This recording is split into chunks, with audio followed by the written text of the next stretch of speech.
протяжении 7 лет реализовывались федеральные целевые программы. Практически реализовано более 140 проектов. И за этот период времени у нас безработица сократилась в 2 раза.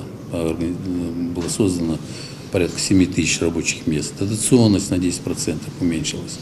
А вот самый главный результат этой 25-летней работы в Ингушетии состоит в том, что республика в настоящее время стала самостоятельным и таким равноправным субъектом Российской Федерации с хорошим, правильным, патриотичным руководством.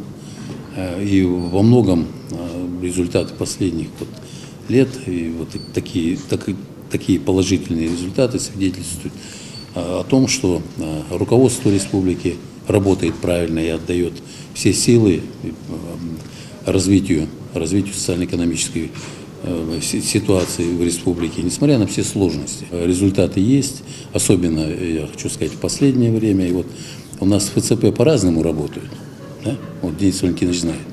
Вот что касается реализации федеральных целевых программ в республике Ингушетия, то я вот с удовлетворением хочу сказать, что они состоялись здесь.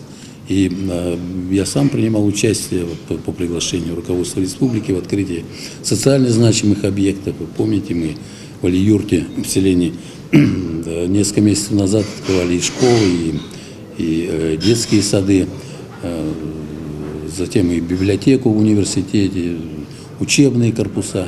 Понимаете, когда идет планомерная стройка, вводятся объекты, есть разные проблемы, но системно работает федеральный центр вместе с региональной властью.